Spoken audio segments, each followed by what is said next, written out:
Today's program is about student well-being and success, and I'll let DT intro that. But before we turn it over to DT, I just wanted to say up front that we are so excited for a return to campus. We do plan on a full return to campus. Nothing has changed there.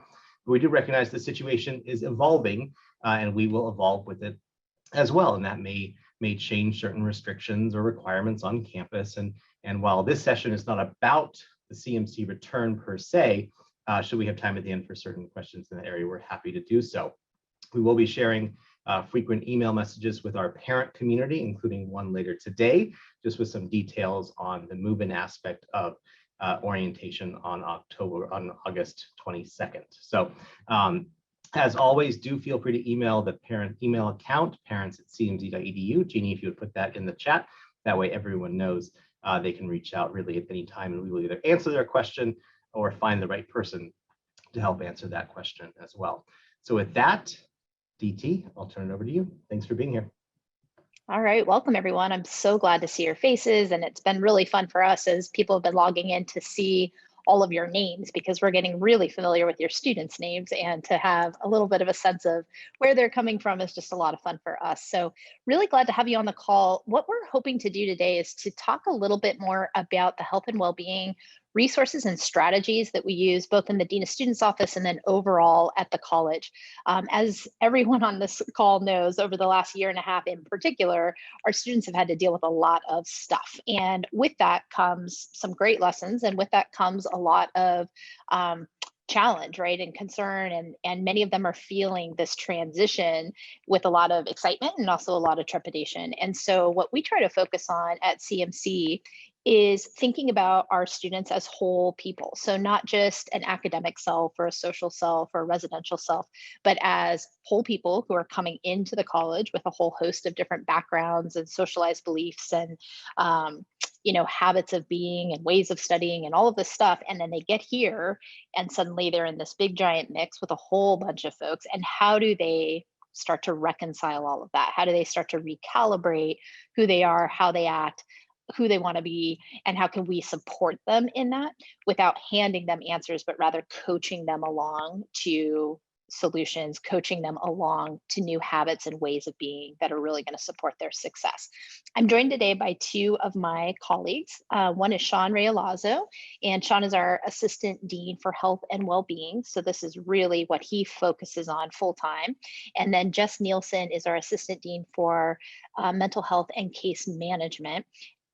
And I'll let Jess describe a little bit more about what she does as they lead out on this presentation and conversation. Please feel free to put any questions in the chat, and our colleagues in parent and alumni engagement will help us to manage that.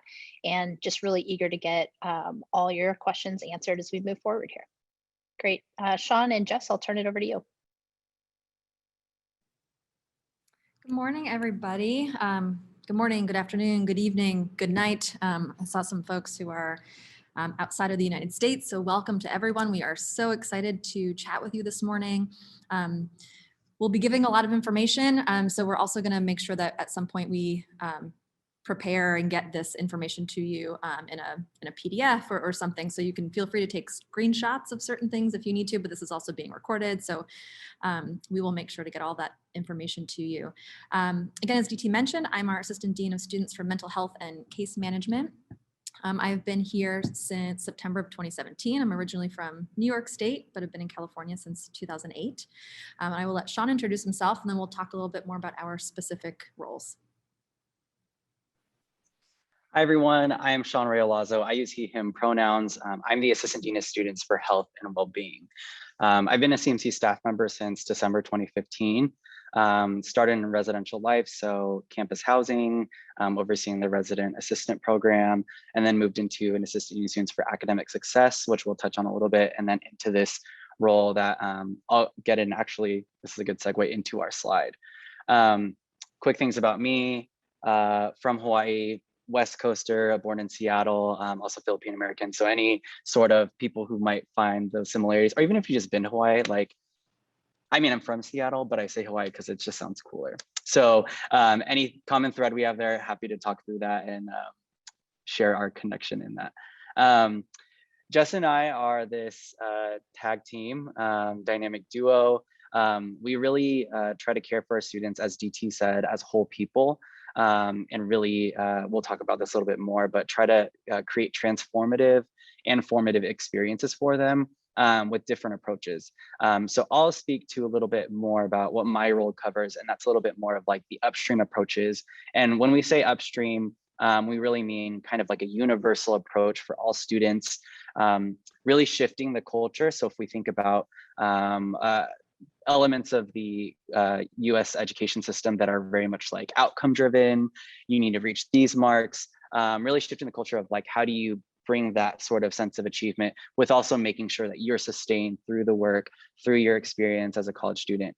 And then really looking at the systemic things and structural things about not just our experiences at CMC, but within the 7 Cs and the consortium, and then our greater society as a whole. And then I'll let Jess touch on a little bit of the downstream interventions. Awesome. So yeah, you'll hear us refer a number of times throughout our session this morning to upstream and downstream support, that we offer on campus to our students. And so really quick, case management is a fairly new field to higher ed within the last 10 to 12 years or so. And the best way I can think of to describe it is that I tell this to students a lot. I'm kind of like an octopus. So when a student is experiencing a struggle, outside of the classroom, it's personal stuff, family things, mental health, I do my best, with our team here to connect those students to different supports and resources, both on campus and off campus. And we'll talk about all those resources very soon.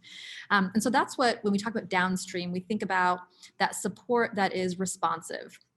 And so this is, support that's responsive to an activating event or a situation. So maybe a student is struggling with the transition to campus. Maybe they're going through a breakup, working through a mental health diagnosis. So the support that we offer in this moment is meant to respond to this kind of moment in time need. And I use the word response on purpose because we do our best in our office to not be reactionary, right? I mean, things are going to pop up. We're going to need to do that from time to time, but rather we are working to be as intentional as we can in how we move forward with the student and next steps. The downstream support we offer is individualized. So while our upstream, workshops and trainings and our, culture here is meant to be designed universally, our responsive student support is very individualized. So within these kind of umbrellas of these more universal processes and structure on campus, the support that a student receives is going to be dependent on the goals that they might have in that moment. And then targeted. We know our students are very busy individuals, and so we do our best when working with them to not only respect their time, but to respect and take into account their unique needs by ensuring that the support we offer them is targeted to that specific need at that time. And these things change, right? We're with these students for sometimes more years. And so we chart this with them throughout their entire experience at CMC in order to ensure that we're offering the most effective support possible. We just quickly want to share a glimpse in your students' transition to CMC, provide knowledge and ways to support the college's goals for student learning and development as related to health and well-being, introduce you to various support resources at CMC and the 7 Cs, so the 7 colleges and the consortium, to share tools to stay engaged with supportive of your student while they're at CMC. And then we'll have a time for any questions and answer them for any that you have. Okay. All right. So your student at CMC, DT mentioned this and I did too, is we really try to view your student's experience as a whole experience, right? Your student is a student in a sense of that they are enrolled in courses, using a lot of their times in group work, working on projects, eventually working on senior thesis, really focusing on their experience with learning and connecting with their professor in the classroom. But we also know that that's just an aspect for who they are. And the CMC experience is making sure that these students develop in all sorts of ways, socially, taking care of their mental and physical health, making sure that they kind of have the strong sense of purpose in who they are, that there's pieces of them that are, pretty unique to themselves, that feel very essential to themselves. And so we want students to tap in and be aware of all of that, not in a way to really overwhelm them, but to be creative in thinking of, I might not feel really great in this class, and that has nothing to do with my intellectual capabilities. Maybe it's the fact that I'm just not sleeping, or maybe it's the fact that I'm not feeling a strong sense of belonging because I haven't found that friend group and not feeling brave enough to step in that social atmosphere. So as we strive to provide holistic development, as students embark on this newfound sense of adulthood in this growing globalized society, very much entrenched in technology, we also understand that there are various avenues in which we try to support our students at CMC. So I think there's a lot of venues, but I think they can be really boiled down to their academic experience, the residential experience, and their social or co-curricular experience. And so when we think about academics, I mentioned a lot of our students might be really drawn to this sense of achievement and accomplishment.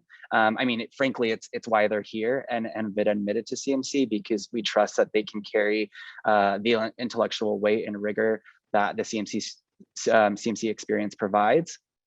However, we also know that that shouldn't come at the expense of them feeling well and healthy, especially during this time, that they're really, like I mentioned, keeping tabs on all these aspects of themselves that might need attention alongside their academic experience. Some of our students, this might be their first experience where they've gotten anything lower than an A or B or C, and that will be a pretty harsh reality that they'll face, that that when they experience that, they don't connect it to their worth or their capabilities. I just didn't meet what my professor was looking for at this moment of time. It doesn't need to speak to my worth as a human and whether I'm good at anything, that this is just a moment of time. And so when we think about that and think about your role as an invested family member, that we, that you coach alongside them and remind them, that this was just a blip in time. Yes, you might have made mistakes. What could you do to make sure that these mistakes aren't as they're preventable? So what can we do to make sure that this doesn't happen again? And if it doesn't, at least there were lessons learned and that we can do it better next time. I think within the residential space, I think that's going to be a pretty big transition, even for some of our students who've been in sort of a boarding school experience, that we give them a lot of autonomy in how they spend their time, that just in general, they're living in a new environment. They're creating essentially the life that isn't regimented for them. The things that's regimented for them is basically to hopefully graduate in their set time. So maybe 4 years, right? That's really the end goal for them, to get that degree and go. So there's so much freedom in creating their experience, and particularly in their residential experience with their roommates or roommate, that they really talk through boundaries with one another. Even students who've lived with family members have said, especially when I was in residential life, that, this is not like living with my sibling or parents. This is a whole different ballgame where I have to say what I'm feeling and my needs and advocate for myself, while at the same time compromising with someone and know that they are entitled to the same space and have that same sense of entitlement or same amount of entitlement as myself, because we're all sharing, right? And we're all growing. And I think that also means as they're doing this, making sure that as they explore and try on different identities and tools, that they're growing alongside this person and sometimes these people on the same floor, that they're building that sense of community and really, like I mentioned, have the opportunity to be the author of their own lives and create the community that they that feels right for them at that moment in time. And then we have the social aspect, right? Which there's so many opportunities for growth, for development, for building their identities. I think about a large amount of our student population, our student athletes. And that's something that we really value, whether they're varsity as Stags and Phoenas or club sport, or even just being active. That the identity of an athlete is pretty important for those of you who are closely connected with your student athlete, right? And so making sure that they're managing their social lives, their full athletic commitments, their academic workload, and trying to make sure that they're taking care of themselves in the midst of everything. So I know this slide is kind of sounding like a catch-all. I think the point of the slide is that your student is a whole student, like we've said, and we strive to support them in that way. Where DOS fits in all of this, our Dean of Students Office, is in and throughout all of them. We have our area of student engagement, which comprises of our student activities, so clubs and organizations. We have our residential life team. The list goes on, but I think that just wanted to give you a glimpse into what their experience will look like, particularly as they learn to balance the freedom of having this schedule and making sure that pieces of that schedule really speak to their purpose and why they're here. And so in that, sorry, I just went up to the beginning. I did want to touch a little bit on our well-being model that we have as an office. I've alluded to the fact that, your student has a lot of agency and autonomy in creating their lives, but we also know that your student doesn't exist in a vacuum. So yes, they have the knowledge and skills and the drive and the ambition and their own lived experiences and backgrounds, which will be so important to them contributing to our institution, and that they have something to bring to the table. And we also know that individual exists within relationships. So what are the interpersonal aspects of their social networks? Where do they find their social support? How does their family play into this, especially for those who might be traveling a long distance? What does that look like? How does that feed into their growth as an individual? And then if we think about that purple sort of circle, the community, and I think about our institution as CMC. So what are the rules and policies that take place? What are traditions? When we talk about the CMC experience, what really is the CMC experience? How do we espouse those values? And actually from saying those values, how does that play out and what does that look like?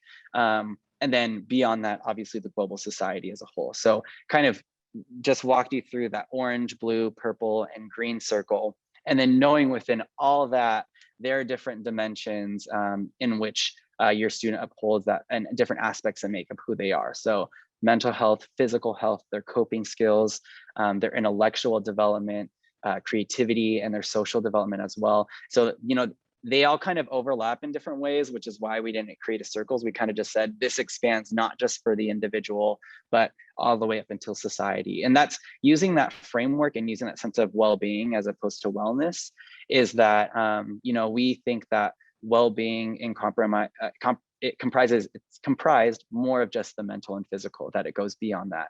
And it connects a little bit into our upstream and downstream approaches as well. But I think in that we have different opportunities and different connections and resources that Jess will go into. Excellent, thanks, Sean. So your students are coming both to CMC and they're also coming to the Claremont Colleges. And so a lot of the supports that we're going to be talking about today are, campus-based for CMC students through our office, the Dean of Students Office. And we're going to be talking about what we call the 7C student services and resources. So the Claremont College services have a number of shared resources. And so these are the ones that you see on your page. And we want to run through them with you because I think, and we'll touch on this a little bit later too, but it is so important, I think, for families to know about the resources that are on campus because our first year students are going to get this information and not necessarily be able to retain all of that in the moment. They also might not be in a space where they are ready to walk in our door and use these resources. So we want as many folks as possible to know about these. And so the resources you see on your screen are available to all students at the 5 undergraduate and 2 graduate universities here in Claremont. So while CMC has our own public safety team specific to our campus, we also have a larger campus safety umbrella that serves all of the campuses.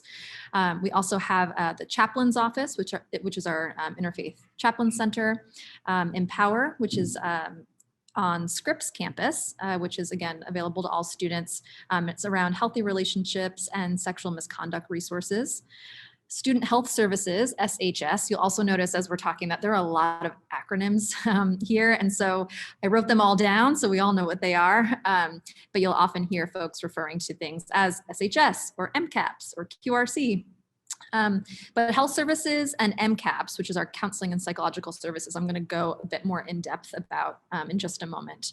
The QRC is our Queer Resource Center. OBSA and CLSA are two of our cultural and identity resource supports on campus. So our Office of Black Student Affairs and Chicano Latino Student Affairs. And then the Student Disability Resource Center is also housed in the same building as some of these other offices. So these are, again, resources that your students have complete access to and ones that we as staff use frequently when we're referring students for extra support.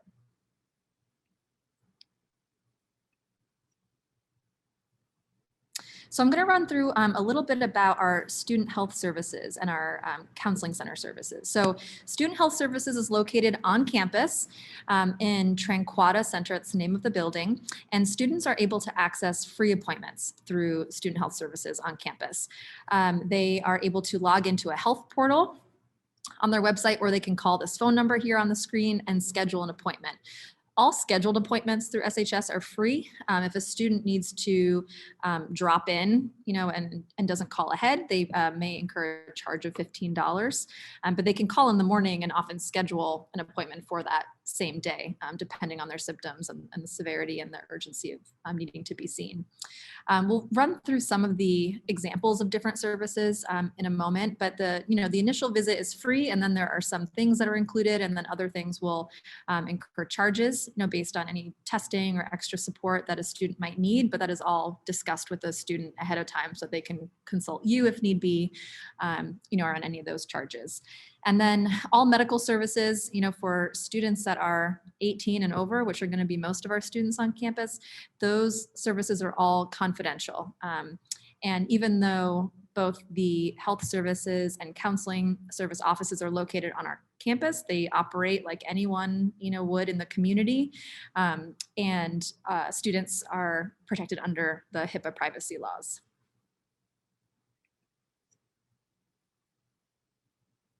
So some examples, I won't run through all of them, but here are some of the examples of services offered at student health services, and you can find a lot of this online as well. There are limited medications available, and there are also pharmacies really close to campus. So there is a CVS, there's a Walgreens that are short rides away if a student is able to get a ride with a friend or get a lift or take,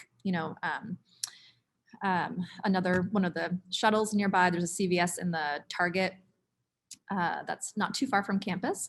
And then there is a local family-owned pharmacy called Hendricks that is right in the village of Claremont. And last I checked, they also delivered prescriptions, but a lot of our students use Hendricks. Physical exams, so students might need them for study abroad, for athletics, for employment. Those are all covered at student health services. There are limited x-rays, so extremities are taken care of there. Very minor surgeries, sexual health and family planning, and then lots of tests and screenings. So you'll see cholesterol, basic vision and hearing. We offer confidential HIV and STI testing here on campus. And so a lot of kind of your lower level needs can be taken care of at student health services. There is an on-call nurse. So if a student ever needs after hours support, once the center is closed, they can contact Campus Safety, which is that number that you see there on your screen, and they will connect a student with an on-call nurse. So there is, in emergencies, essentially 24-hour response as needed for your students.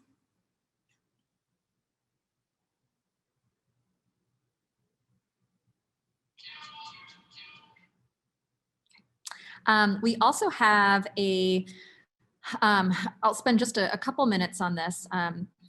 There is you've been getting lots of information about, COVID resources and support. And, if there's questions around that, I know that Evan was mentioning, we can speak to that a little briefly later, but there is a COVID compliance committee here at CMC. So this committee includes a number of CMC staff members, as well as our outside expert consultants from UCLA and USC.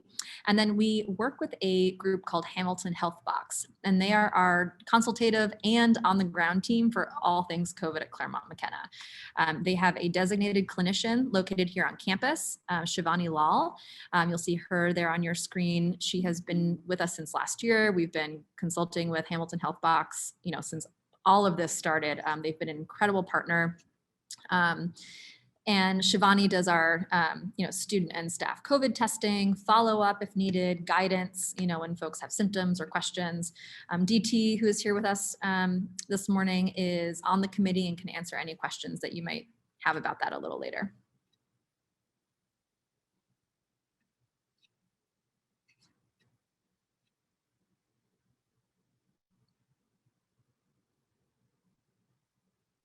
So switching over to mental health, Monsour Counseling and Psychological Services, you'll hear it commonly referred to just as Monsour or MCAPS.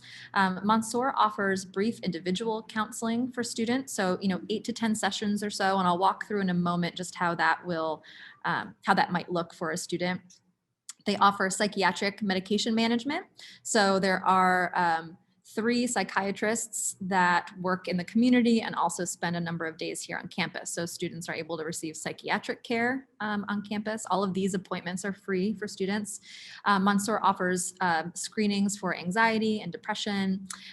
There is a designated psychologist on staff for support for students with learning disabilities and students who may have or have questions about ADHD. We see a lot of students looking for recommendations on, I'm really struggling with attention and focus, and I don't know, is it transitionary? Is it because this is a new place and I don't yet know how to study here in college? Is it ADHD? Is it anxiety? Could it be something else? And so one of our psychologists, Dr. Grant Goodman, is a really wonderful support for students who are looking to talk a little bit more about that to figure out kind of what direction to take with that. Monsour offers group therapy as well. So a couple of examples of groups that have been offered in the past are a students of color group, queer support group, women's group, men's group, grief group. They also offer ongoing and one-time workshops. Some recent ones have been managing COVID stress, healthy relationships, race and white allyship, working with perfectionism. They did one around like creative expression, yoga postures. So we're trying to also utilize the support that comes with just being with peers who are also maybe experiencing some of what your student might be experiencing.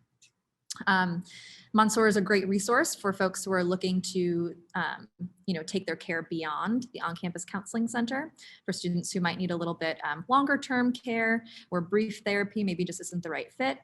For students who have more specific needs, the therapists and case manager over at Monsour will help students with that. And that's something that I do often with students as well. And then crisis intervention and response. So there are crisis appointments available each day for a student if they are in pretty dire need of, talking with someone in that moment. And we also have a number of 24-hour support options for students, both via telehealth or teletherapy and over the phone.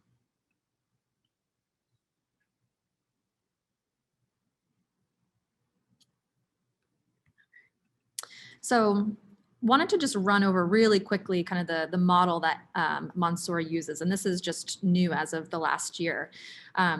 Students, and this is not unique to the Claremont Colleges, but counseling centers at higher ed across the country have been experiencing a very rapid spike in students who are looking for care and therapy. And so students were having to wait sometimes, a number of weeks before they could get in to see somebody. And so Monsour just shifted to almost like more of an urgent care model. And so a student will be able to make an appointment with a therapist. Within a couple of days, they will be seen and they'll talk with them for 20 to 30 minutes and kind of figure out, are you a better fit for our services here? Is this more of a situational, brief therapy intervention type of situation, or would it be best to see somebody off campus? So that is the model that students will be experiencing here at the Counseling Center, which we're really excited about. I think that gets students in and seen pretty immediately, and then gets them on the best path for them. For those of you who might be wondering when students can start making appointments for both therapy and psychiatry, Monsour will open on August 23rd for making appointments. After hours support as well, students will, I believe this number might be on their IDs, but they'll see this number all over the place. The phone number for Monsour, which is the number on the bottom of your screen, is also our after hours support line. And so students can call and access a therapist at any time.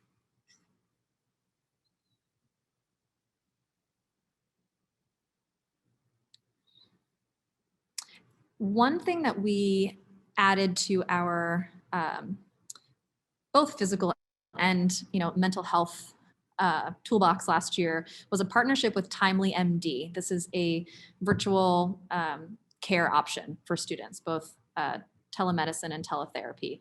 It is branded specifically for us, calling it 7C Health.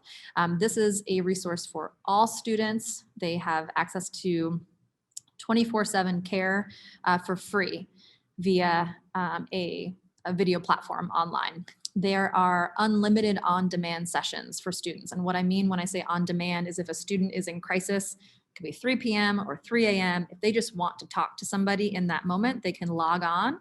They'll see the available therapists there. They can choose who they want. And as soon as that therapist is available, they will be able to talk with them in that moment. And so that's something that is available to students all of the time.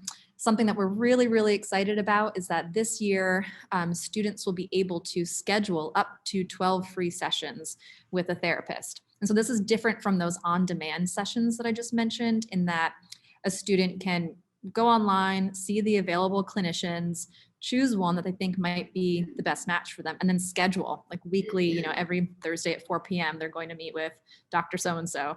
And so that's another opportunity for students who, maybe they used their 8 to 10 sessions at Monsour and they want to try somebody else. Maybe they don't feel comfortable going in and talking to someone in person. So this is an option for them to, be in their room or another quiet space and talk with a therapist over video. So we will be rolling this out this month to all students, and we'll make sure that they all have information on how to sign up and utilize this resource. But that is coming down the pipeline and something we're really excited to offer.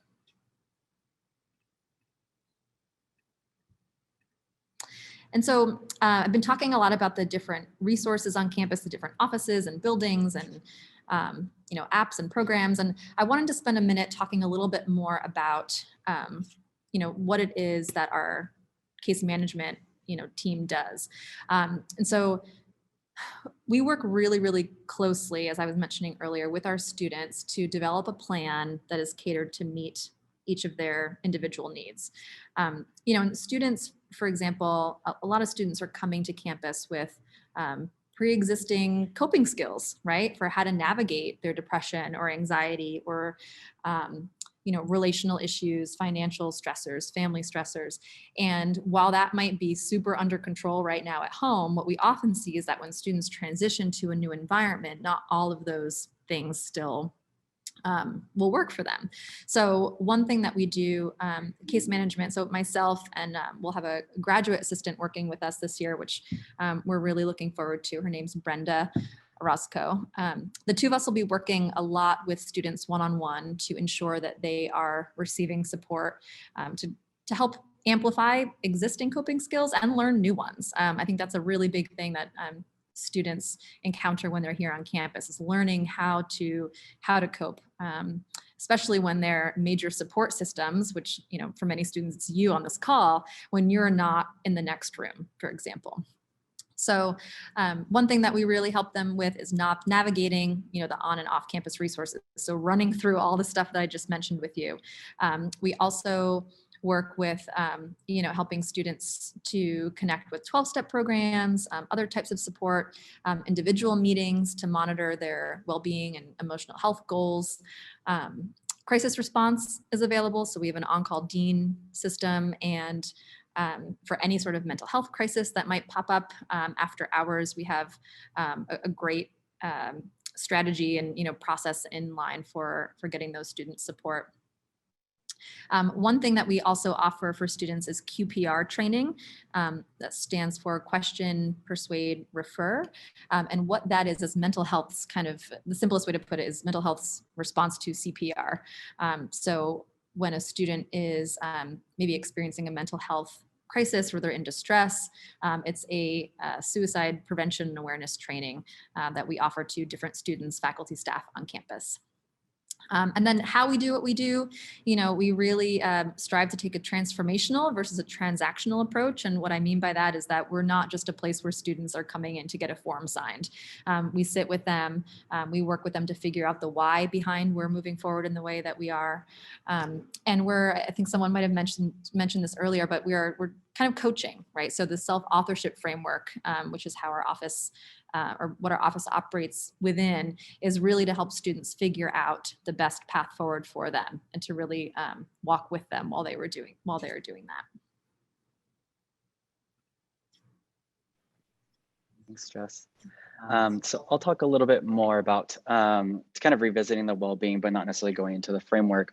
A little bit about our Upstream Initiatives. So some quick highlights, because we do want to leave some time for questions, is that we have individualized coaching for our students. So if, like I mentioned, some of our students, when they reach like kind of their first in the classroom hurdle, there's some kind of simple ways of thinking of saying, well, I must be bad at bio because I'm not doing well.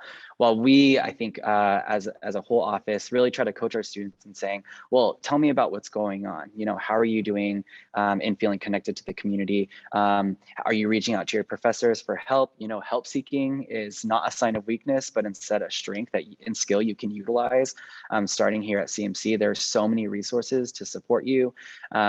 We have, pieces around well-being habits, and I'll talk a little bit, or I'll let myself talk in a video in regards to our success coach program, and we'll talk, it will kind of share what about our approach might be a little bit different from maybe some of the resources that they're familiar with.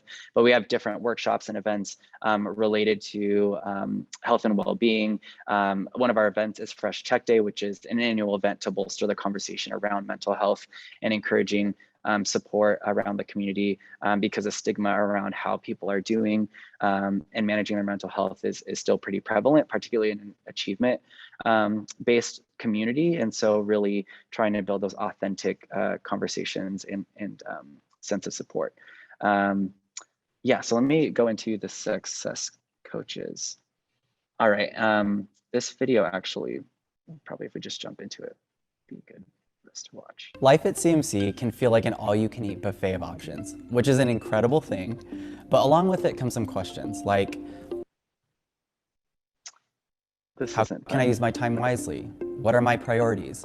And how can I make sure I'm taking care of myself through it all? Finding these answers may not be easy, but know that you're capable enough to find them. And more importantly, know that you're not alone. The Romero Success Coach program is here to help you. Success coaches, or SCs, are student leaders who help you develop academic, well-being, and life skills and strategies as you navigate life at CMC. So let's start with academics. Taking college courses requires building and honing skills that you may not be fully comfortable with. When it comes to reading, note-taking, studying, or test-taking, there isn't a one-size-fits-all hack. For example, the way you take notes for OChem will look pretty different from the way you take notes for Gov20. And the way you approach exams in those classes will differ as well. And it's not just about memorization. SCs are here to talk through the best approaches that will work well for you and your course load. When it comes to your well-being, there are many areas that make up who you are. Your mental and physical health, your intellectual development, your social engagement, the list goes on, and they overlap in all different ways. The point is that your well-being is holistic, and trying to manage it all alone is an impossible feat. Like sleeping well and enough, staying active and on a routine, and feeling grounded through mindfulness practices are just some well-being skills that can be sharpened with a peer's perspective. As for general life skills like time management, organization, habit building, and stress tolerance, you got into CMC, so you have a pretty good understanding of where to start. As you try on and fine-tune different strategies, you'll only continue to grow. Success coaches are here to support that growth through encouragement and sharing their own mistakes and lessons learned. For all these areas, SCs undergo ongoing training as well as share and research best practices. And they're here to help you through one-on-one consultations, hosting events and workshops, and distributing ready-to-use resources. Thanks for watching and learning about our program. The SCs are really... Sorry, I didn't mean to cut that off, but basically the SCs are very excited to meet with the students, and you can find more information, and they can as well, and make an appointment at cmc.edu/successcoaches. We wanted to share a final slide, which was some tips for you all, and not to rush through this, but I think to really spend time to talk through what your new role as a parent or caregiver will be. It will look different. It doesn't necessarily mean it will look worse or more remote or disconnected. I think it just means finding a new way to stay connected to your student in a way that encourages their sense of agency, as Jess and I have talked through, their self-authorship. So what's their connection to what they're learning and why they're learning it and how they're learning it. And as I mentioned, making sure that you're encouraging that sort of help-seeking behavior. To actively listen and understand, that their check-ins with you are typically glimpses into their immersive CMC experience. So, definitely understand that there might be some drama within their friend group, and that they're figuring out, I'm feeling a little stressed of who I'm going to live with next year. That's totally great. But if that, if maybe they call you in tears or in frustration, know that that might just be a glimpse, because 2 hours later, they might be like, oh, we smoothed it out and we're eating quesadillas in the hub and everything's great. That's kind of what the CMC experience is that it's so immersive that they might experience, a whole range of emotions, even within an hour, because they're having these common collisions with each other. And I think also important to do is to strive to do with, not necessarily for, as we are all on this journey of adulthood. Some of us had more years in adulthood than others, but I think the purpose of adulthood is to really make decisions for ourselves and know, and in those decisions, know what information we need to make the best decision possible in that moment. I mentioned this earlier, but I think becoming as knowledgeable as you can in campus resources yourself is really helpful. I will put a link in the chat to our student support and case management page, so you have a lot of the at least mental health resources and things that we're talking about today. HIPAA, we mentioned. FERPA, the Federal Family Educational Right and Privacy Act, also means that if your student is over 18 and has not signed a waiver or given you permission to access any sort of college records, that means that if you were to call and ask about grades or attendance or such, it becomes really difficult to share that. So I think that's a conversation to have with your child ahead of time, whether they're going to allow you access to those sorts of things. Continuity of care. So know that if your student is coming into campus with any sort of needs, whether it's academic, social, emotional, that please connect them with us as soon as possible. I think having support set up for your student upon arrival in Claremont is a lot easier for them than trying to make all that happen a month into classes. So that is something that I'm very, very happy to work with your students on and with you. Accommodations, we didn't really address this much in our presentation, but if your student had academic accommodations or an IEP or any sort of extra academic support in middle school, high school, we do have a staff member here in our office that works with students on that and gets them connected to accommodations. And then going over health insurance, and I don't know who of us actually fully understands our health insurance plans, but at least having some general idea of what their health insurance covers is really helpful, what their health insurance is. So I always recommend students take a picture of their card. So if they come into my office and we're trying to figure out in-network therapists, for example, we have all of that information on hand. Thanks, everyone. Sean, does that complete? And Jess? And then I think I mentioned this again earlier too, that recognizing that their new coping strategies will likely need to be learned. So things that may have worked in the past might not be super available. If they used to go next door to see their best friend, that might be a little tougher. So helping them to think about that ahead of time, I think can be a really wonderful support, as they are creating new experiences here on campus. And then the final thing is just to revisit these conversations about health, about well-being and healthy decision-making. We have research based off of national data that, early conversations with families, parents, caregivers, et cetera, about, sort of the decisions that kind of asking the hard questions from your student really break that barrier and encourage them to seek support and be more explicit in about their thought process and the decisions that they're making, particularly in relation to their health and well-being overall. So the more we can normalize these conversations with your students, I think the better, and the better we can partner together. So yeah, Evan, that's it. Thank you all for your time. Thank you all. And we have a number of questions, of course, in the chat. Go ahead, I'm going to stop your screen share here. Thank you very much, DT, Sean, and Jess. So a number of questions about HIPAA and FERPA. No surprise there, especially where those forms are found, how we submit those forms, and maybe a little bit of the difference between the two forms and what they permit, if you would please. DT. Sure, I can take that one. So HIPAA is really around medical records. So if you want any access to your students' medical records through Student Health Services, you need to fill out that release form if your student is 18 or older. FERPA then is around the educational records. So educational records include things like transcripts, access to grades, information, basically any information that the college maintains about your student is protected information under FERPA. So if you want access to all of those things, then you need to talk with your student about getting those forms filled out. Jeannie put the links in the chat, so go ahead and scroll through there if you didn't see them when she posted them, and you can pull those out. And then I would make sure you just have that conversation with your students so they fully understand what those forms mean and what it means to sign them. To be clear as well, the existence of a release form does not mean that we automatically then send you information. It means that if you request it, we provide it. So the relationship with the school really does look quite a bit different than it did when you were when your student was in high school. Great, thanks, DT. A little bit more about health insurance, then we'll go into COVID and then dental. Question actually just came in the chat from Matthew's iPhone. Hi, Matthew. Is there between the CMC health insurance and maybe the private health insurance, and which one takes priority? How does one kind of navigate those two things?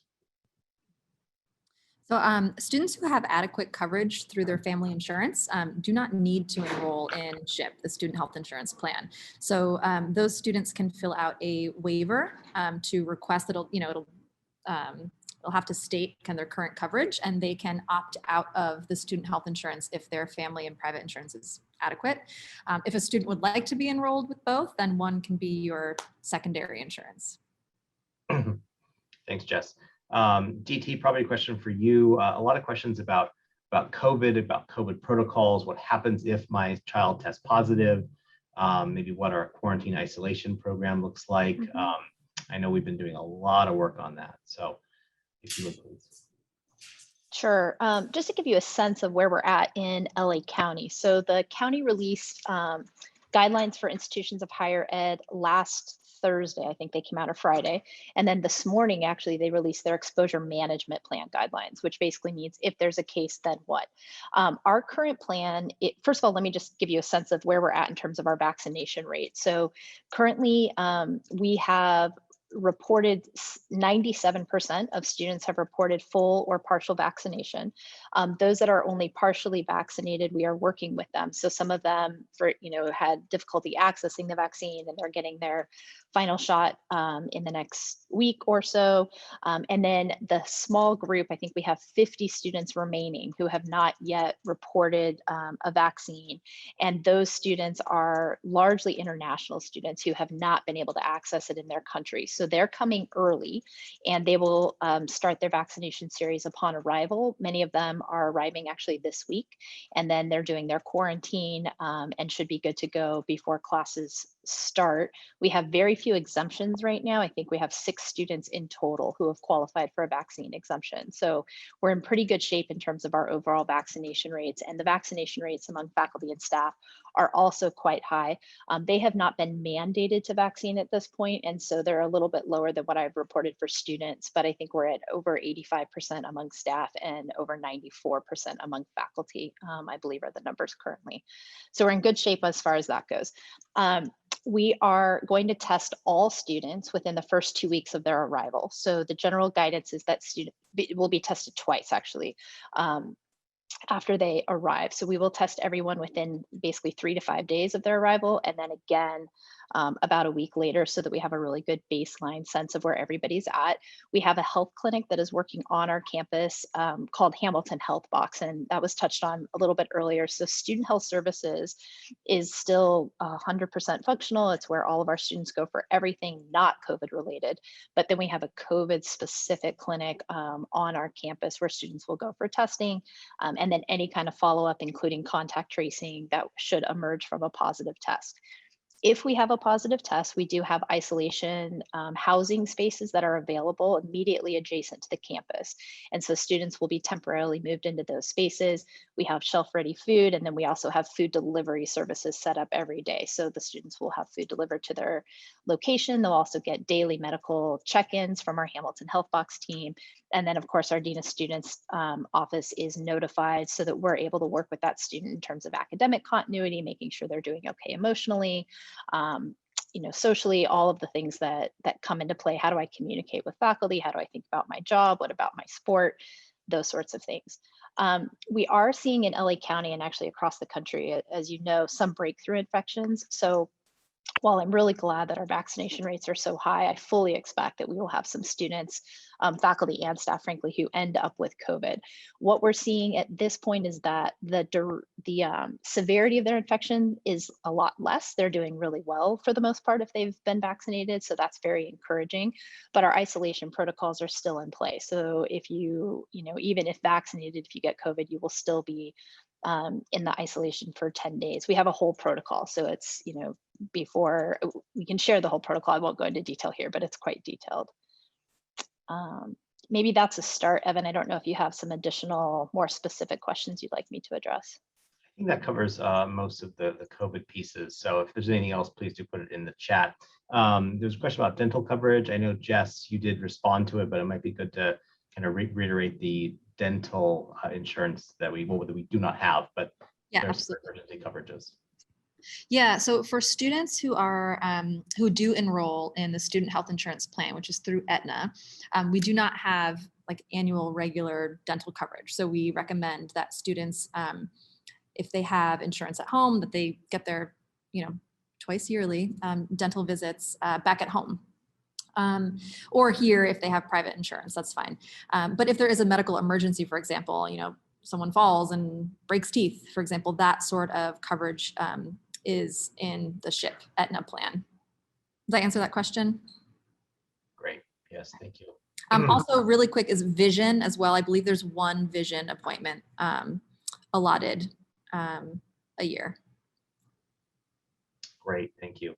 We have just 2 minutes left. DT, is there anything else you would like to cover that you think we haven't yet covered that'd be relevant for this group? Of course, there'll be a lot more communications and information being sent out to our community. There's also a lot of pieces of our plan that are evolving and will evolve over the next few weeks, especially as we get further updates from LA County. But DT, I'll kind of hand it off to you at this point for anything else. Yeah, let me throw out just a couple quick things. Again, I know there are still a number of questions around COVID, and we will be having two student forums actually. I think the 16th and 17th, those are scheduled for, so that students can get on and really hear what is life going to look like here. Masks are going to be mandatory. That's an LA County mandate, not a college mandate, but we will abide by it. So students will, regardless of vaccination, all community members, regardless of vaccination status, will be expected to mask. Anytime they are indoors and outside of their immediate residence. So if they're with their roommates in their room, they're okay without, but if they walk out of that room, they do need to be wearing their mask. That includes classrooms, etc. They're of course eating and drinking and brushing your teeth and shaving and all those kinds of exceptions, but that's the basic rule. If you are a close contact of someone who has become positive, there are two different protocols, and one of them is if you are vaccinated, and the other is if you are not vaccinated. If you are not vaccinated, you go into quarantine for 14 days. And that is, again, with the meal delivery and everything else that we spoke about. And then if you are vaccinated and asymptomatic, then at this point, you do not have to quarantine, but the county just released today again some exposure management plans that suggest there could be like what they call a modified quarantine, where students can still continue to take part in their academic commitments, but may have more restrictions in terms of social and co-curricular. So we're going to spend the next couple of days really diving into that exposure management plan, understanding exactly what it means for our campus.